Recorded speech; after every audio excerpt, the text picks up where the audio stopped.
మరి food poison ఎందుకైందని? నా బాపునే అడగలేదు, ఫోన్ చేసిండ్రు నాకు. ఏమని? వేరే ఆటో పిల్లాడు రోజు మానూరు చేస్తున్నాడు. ఫోన్ చేసి ఇట్లా రాజుకి ఫుడ్ పాయిజన్ అయిందన్న, మొక్కలకి తీసుకుపోయిండ్రు అన్నాడు. నాన్న అడవిలో నుండి గడెం కొట్టేటువంటి సీదా వచ్చేసిండు. వస్తే అడ్మిట్ చేసిండ్రు. అడ్మిట్ చేయని సీదా పోయి బాబుకి కలిసిన బాబుని అడిగితే ఇట్లా మధ్యాహ్నం అన్నం వంకాయ ఆలుగడ్డ కూర గట్టిగా అయింది, ఉడకలేని గురించి గట్టిగా అయిన వల్ల మాకు ఇట్లా అయింది ఆయన. మీ బాబు ఎన్ని సంవత్సరాల నుంచి స్కూలే అవుతుండే? ఈడ మానూరున 5th కాడ నుండి చదువుతున్నాడు. ఇప్పుడు ఏ క్లాస్? ఇప్పుడు 8th క్లాస్. దాదాపు 4 సంవత్సరాలు అవుతుంది. 4 సంవత్సరాలు ఎప్పుడైనా అయినా? మరి లేదు, ఇప్పుడే ఫస్ట్ టైం. ఇప్పుడు ఎన్నిసార్లు అయింది? ఇప్పుడు మూడోసారి. ఒకటిసారి ఆ స్కూల్లో మూడోసారి జరిగింది. ఆ స్కూల్లో మూడోసారి జరిగింది. అంటే ఎందుకు? సరే, ఒకవైపు పిల్లలకు ఫుడ్ పాయిజన్ అయిందని మీరు పిల్లలు చెప్పిళ్ళు, కడుపు నొప్పున్నదే వామిటింగ్ అని చెప్పిండ్రు. ఎమ్మెల్యేలు కావచ్చు, కలెక్టర్ కావచ్చు, అధికారులు అందరూ బయట ఫుడ్ తిని అయిందంటారు. నిజంగా బయట ఫుడ్కి మీరు పైసలు ఇచ్చారు? లేదు. ఇప్పుడు వాళ్ళే అబద్ధాలు సార్. అట్లా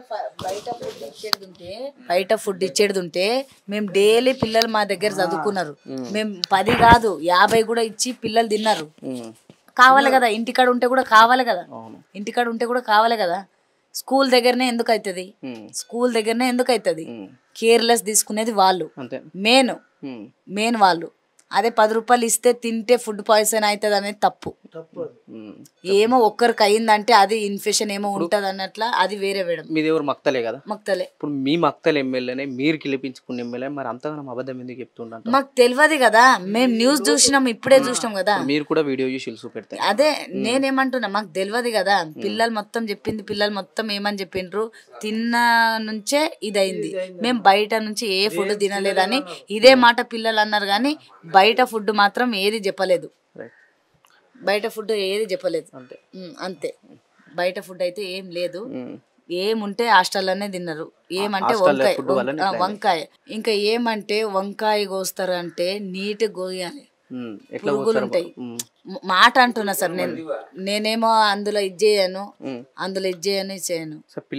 పిల్లలు ఫుడ్ అయితే తింటారు మధ్యాహ్నం. ఇప్పుడు లోకల్ వాళ్ళే చేసిండ్రట వంట. నిన్న చేసిన వాళ్ళేమో హాస్టల్ అక్కోళ్ళు వంట చేసిండ్రు. నిన్న చేసిన కాడికైతే నిన్న కూడా పోయినా పిల్లగాంతోన. నిన్న బాగున్నాడు. ఆ ఊరు సర్పంచే ఫస్ట్ తిన్న తర్వాతనే పిల్లలు తిన్నారు. నిన్న ఏం కాలేదు. ఇప్పుడు అది మనుగురు గురుకుల పాఠశాల 3వసారి.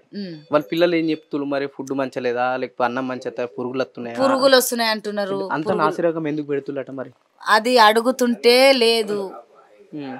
లేదు ఫుడ్లో మేమేం పెడుతుండలేము, బియ్యంలో వస్తున్నాయి, బియ్యం కూడా క్లీన్ చేస్తున్నాము అని ఇట్లా మాట్లాడుతున్నాను. స్కూల్లో తినడానికి పైసలు ఇస్తారు రెగ్యులర్గా, ఎందుకంటే ఎమ్మెల్యే కావచ్చు. సార్ నేను ఉన్నది హైదరాబాద్లో ఉంటాను. నేను ఇక్కడ లోకల్ అయినా నేను హైదరాబాద్లో ఉంటా. నా ప్రాబ్లం నాకున్నాయి.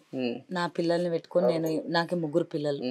ఈయన పెద్ద, ఈడ 6th క్లాస్ చదువుతున్నాడు.